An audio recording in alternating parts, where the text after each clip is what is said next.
Você já deve ter ouvido falar sobre as dívidas astronômicas que os estados brasileiros possuem. Pois bem, essa é uma das principais preocupações dos gestores públicos, pelo menos dos gestores sérios. Para você ter uma ideia, as dívidas somadas dos estados brasileiros já ultrapassa a marca de R$1 trilhão.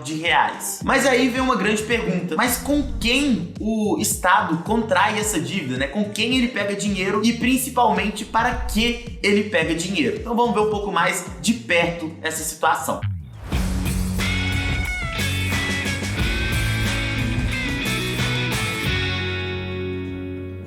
Fala, gente, pra você que não me conhece ainda, eu sou o Gustavo aqui do Vencedor Sem Grife, sou autor desse livro, fundamentalmente Lições Especiais para Investidores de Sucesso. Se você tiver interesse, primeiro link na descrição, tanto no formato físico quanto no formato digital. Eu vou pedir para que você deixe seu like aqui, se inscreva no canal se você quiser ter acesso a conteúdo sobre investimentos, sobre economia, sobre empreendedorismo, sobre desenvolvimento pessoal. Tudo isso a gente está sempre falando aqui no canal, tá bom? Então você já pode se inscrever, clicar no sininho para não perder nenhum tipo de conteúdo. Os estados possuem dívidas com o banco, com a União, que é o governo federal, com pessoas via títulos públicos e com órgãos estrangeiros. E os estados contraem dívida basicamente para pagar seus funcionários, para pagar outras dívidas que já havia adquirido antes e está chegando no prazo de pagamento, também para pagar obras não concluídas e serviços terceirizados e diversas outras despesas que um estado possui. Mas aí você deve estar se perguntando: nossa, mas o imposto que eu pago não é justamente para essas coisas que você falou que o governo pega dívida para pagar? Sim, só que acontece que quando o imposto que a gente paga não é suficiente para cobrir todas as despesas do estado, ele acaba tendo que pegar uma dívida. Então, quando o estado não administra bem os recursos que ele arrecada via impostos, ele tem de ir ao mercado fazer essa contração de dívidas para honrar com seus compromissos, pelo menos os de curto prazo. Então o estado funciona mais ou menos igual a sua casa, né? Se você tá sempre gastando mais do que você recebe, uma hora você vai ter problemas. E para você ter uma ideia dos estados mais endividados em porcentagem da receita, este é o ranking. Rio Grande do Sul aparece na primeira colocação, Rio de Janeiro na segunda e o estado de Minas Gerais, o meu estado, na terceira posição. São estados que realmente estão bem próximos de serem considerados estados quebrados, mas eles não quebram por alguns fatores que eu vou explicar aqui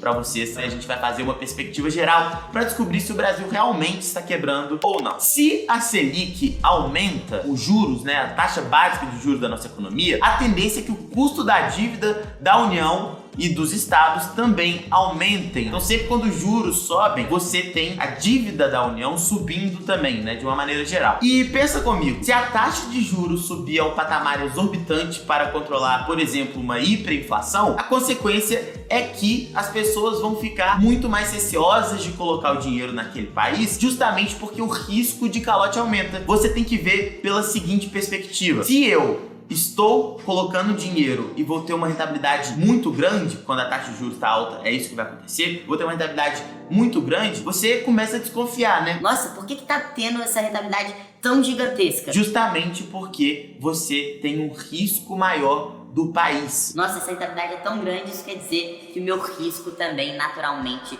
é muito maior. E aí sim, quando isso acontece, quando os juros do país chega a um estado realmente muito elevado, fica muito mais difícil de você fazer captação de novos investimentos, consequentemente fica difícil do país honrar com as suas dívidas e aí as coisas começam a desmoronar até que eventualmente o país dá calote, a situação fica muito mais difícil. Um exemplo muito claro disso é a Argentina, né, que já deu alguns calotes ao longo dos últimos anos. Mas quando o país chega nessa situação, ainda existe uma escapatória, que é justamente pegar dinheiro emprestado com o FMI, Fundo Monetário Internacional. O problema de você pegar dinheiro com o FMI, o primeiro deles é o seguinte: é muito caro. É muito caro esse empréstimo. O segundo é que eles vão impor diversas condições para fazerem este empréstimo. Então o país acaba ficando na mão do FMI e fica uma situação um pouco complicada ali, simplificando bem o panorama econômico, macroeconômico de um país, pra gente entender se o Brasil tá ou não quebrando no final desse vídeo. Vamos lá. Então a gente pressupõe que quando você chega a pedir dinheiro emprestado para o FMI, a situação do seu país realmente não tá nada boa, igual eu citei agora recentemente o caso da Argentina. Mas vamos ver um outro ângulo aqui, que é justamente a questão específica do Brasil sobre a visão da Previdência Social. Isso é muito importante porque você vai entender o motivo da Previdência Social ser um dos principais problemas econômicos e um dos problemas que podem realmente fazer o país, o Brasil, quebrar um dia. Vou te explicar isso. A sua contribuição para a Previdência Social, mais conhecida popularmente como aposentadoria, ela não é utilizada para você. Não entendeu? Deixa eu te explicar. Você contribui com seu dinheiro para a aposentadoria. Só que esse dinheiro não é utilizado para você, mas sim para a pessoa que está na frente da fila para aposentar. Ou seja, as pessoas que estão aposentando agora. Fora isso, o governo também se utiliza desse dinheiro que você paga da contribuição na Previdência Social para fazer obras e fazer diversos outros gastos governamentais. O dinheiro que você contribui não é propriamente dito para você. Basicamente, um sistema piramidal, né? Você contribui aqui para a pessoa que está saindo agora e eventualmente o governo assume o compromisso de quando for a sua hora de aposentar, ele honrar com isso. Então você vê aí algo que na própria concepção da ideia já é um pouco mais complicado. Inclusive, se você quiser um vídeo que eu explique profundamente essa questão da Previdência Social, comenta aqui embaixo que eu vou explicar todas as questões relacionadas à pirâmide etária e por que isso pode vir a ser o maior problema do Brasil. Mas vamos continuar aqui na nossa linha de raciocínio. E resumindo, a Previdência Social, justamente por ser um compromisso firmado do Estado para com o cidadão, acaba também entrando nessa questão da dívida pública. A Previdência Social, realmente, sem dúvida nenhuma, isso é um consenso, pode ser um fator catalisador para que o Brasil e diversos outros países ao redor do mundo quebrem, né? É uma discussão gigantesca que existe, principalmente nos países europeus, por quê? Porque lá a pirâmide etária já está bem invertida. É por isso que a gente fala, né, que precisa ter pessoa trabalhando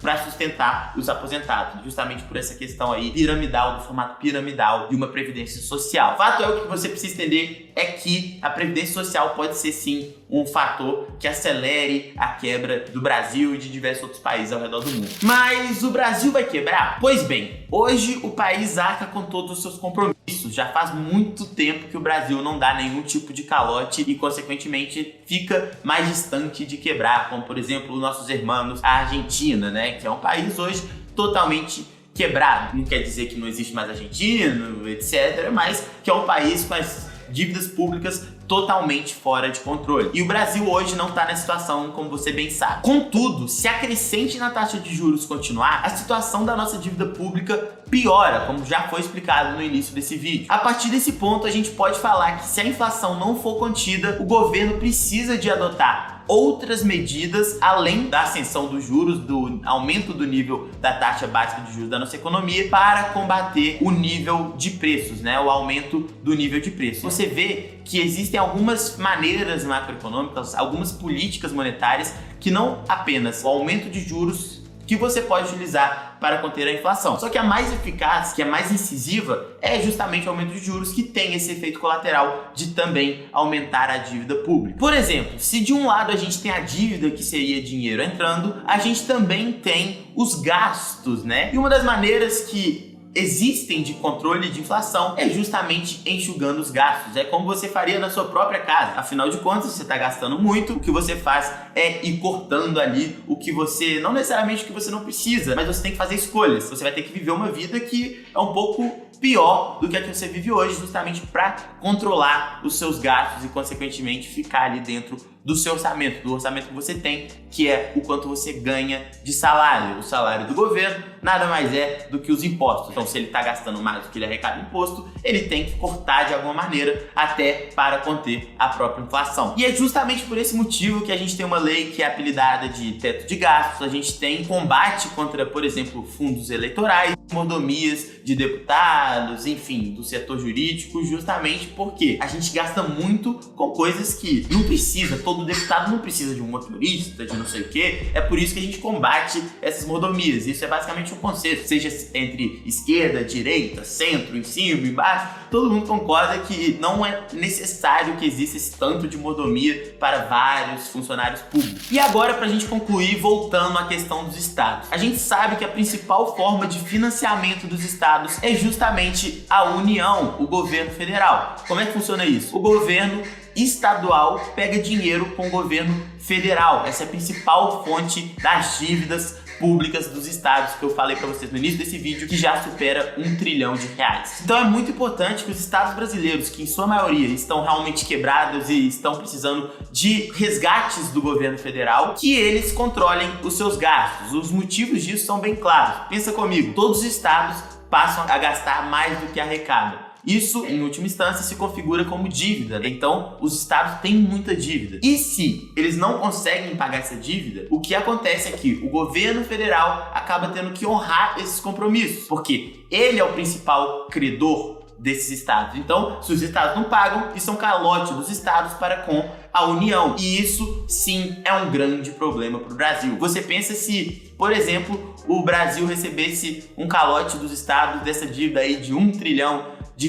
E isso realmente tem o potencial de praticamente quebrar o país e dificultar muito toda essa questão macroeconômica que a gente está conversando agora. E caso isso ocorresse, é óbvio que o governo federal teria que diminuir o investimento em áreas fundamentais, como por exemplo saúde, educação e segurança. A consequência dessa falta de compromisso, falta de controle orçamentário dos estados seria uma diminuição da qualidade de vida de todos os brasileiros. E a grande verdade é que isso já vem acontecendo, ainda não na proporção de quebrar o Brasil no curto prazo, mas já vem custando muito caro essa gerência financeira dos estados. Muito caro para quem? Tá custando muito caro justamente pra gente que paga imposto, para os pagadores de imposto, vulgo nós, todos nós. E por fim, se você levar em conta que contabilmente o Estado leva em consideração que vai receber esse R$1 trilhão dos governos estaduais, você começa a perceber que caso esse dinheiro não entre, a gente tem um grande problema